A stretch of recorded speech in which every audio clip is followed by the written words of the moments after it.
This Q&A is brought to you by Pepsi Max, for the aspartame haters.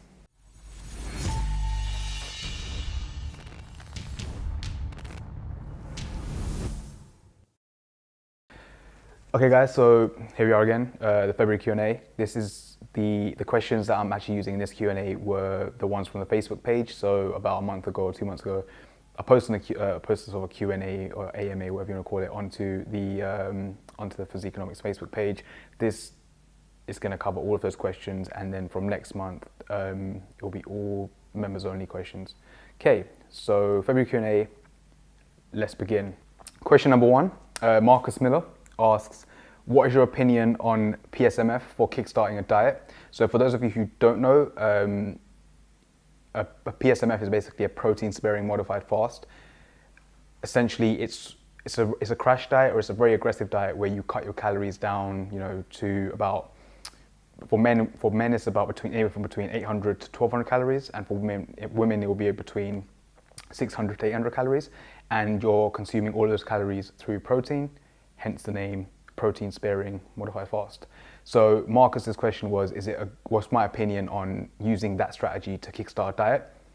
Sure, I mean, it can work, and if you find that the beginning phases of a diet can be a weird spot for some people. So if you find that losing fat fast and seeing the scale go down motivates you, feel free to use it. I mean, as long as you're not being too stupid with it. I would recommend picking up Lyle McDonald's Rapid Fat Loss Handbook, I think it is, where he talks about this in detail and gives you more of a sensible guideline around it. So perfectly fine if you want to use that, just to get a bit aggressive within the first 2 weeks of starting a diet. Then my recommendations would be to do sort of a 1 to 2 week period of a really aggressive, protein sparing modified fast. Take a week or two to come back to maintenance, see how you feel, and then if you want to repeat the cycle, you can. If not, you can just go back to normal dieting. So yeah, perfectly fine. Question number 2, Lucas asks, how much damage, fat gain, can you do pigging out for a day or week? Okay, so I really don't like answering these questions because there's a tendency for people to take my answer and use it as an excuse to, go and pig out. So I'm going to answer this question, but I'm going to put the caveat that this is me telling you to go and pig out and just be stupid with it. As always, don't be a dumb fuck with your diet, your training, and you'll be totally fine. So to answer this question, how much damage or fat gain can you do pigging out for a day? For a day, probably not much, unless you're really going balls deep and consuming 10, 15, 20,000 calories a day, which I doubt most people can do unless they're a competitive eater. So in a day, not much. In a week, you can definitely do a lot of damage in a week. I've seen a lot of people who have come out of a dieting phase, super restrictive, and then just gone into just a week-long binge, and they've literally seen their body go from lean, shredded to just out of shape within a week. So yeah, you can do a lot of damage in a week. Don't fall for it's just a week, you're not going to do much damage. No, you will do a lot of damage if you're not careful and you're just being stupid. So the most important part of that would be, especially the part of the diet when you've just finished diet, be sensible, bring your calories up. Don't go crazy and start binging, because you will ruin your physique, and then it will start messing with you mentally, which will create more of a negative cycle of sort of a binge restrict. So just be sensible, don't do it anyway, and you'll be fine. Z Lim asks, will lifting help with the fucking Ironman? If yes, what kind of shit should I get into? Strong question. So Z, yeah, strength training helps with fucking everything. With everything, not fucking everything. Anyways, yeah, so just strength training will definitely help.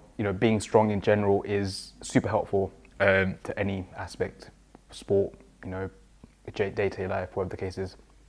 What kind of shit would I recommend?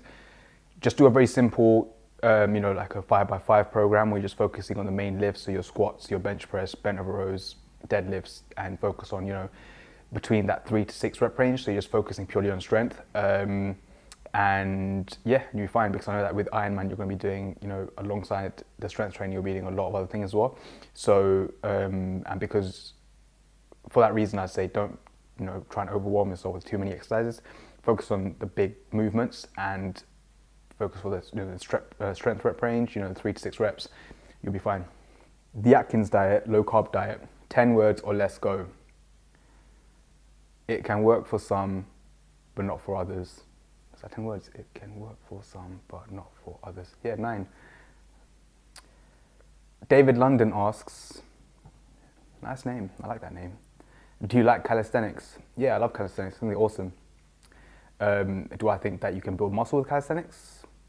Nah, I don't know, I'm not too sure.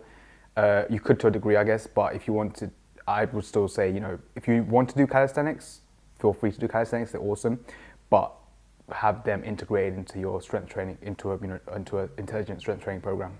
Philip Kennedy asks, hormones and food and drinks, particularly in the morning, when you wake up, cortisol is high. Should you stick to protein and fats and avoid carbs and coffee if the goal is weight loss? No, literally, I know people get the dick hard over fucking hormones and insulin and cortisol. It's just a natural response. Your body's there's gonna be times when certain hormones are gonna be high. There's gonna be times when certain hormones are low. It's not gonna directly interfere with your fat loss. So as long as your calories are in check and you're eating in a calorie deficit, don't stress out over hormones, unless you have some health issues, which again, go see your doctor, because I'm not a doctor. Okay. Andrew Diaz asks, what are your thoughts on adjusting macros during a bout of illness? I read an article a few years back that encouraged eating calorie-dense comfort foods to facilitate faster recovery. Is there any truth to this? What would you suggest in terms of nutrition and training to a client who is in a caloric deficit that gets sick? Should macro ratios and or total daily calories remain the same? By the way, thank you for your straightforward fitness approach. It's fucking refreshing. Thank you, Andrew.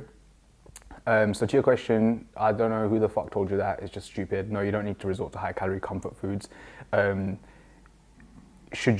My advice, if a client of mine was ill and they were dieting, I would simply bring the calories back up to maintenance, let them recover, and then resume the diet again. That's what I'll do, not give them an excuse to go and binge on high calorie foods. Just stupid. Okay guys, so that's the end of the February Q&A. Hope you enjoyed it. Like I'm enjoying this Pepsi Max.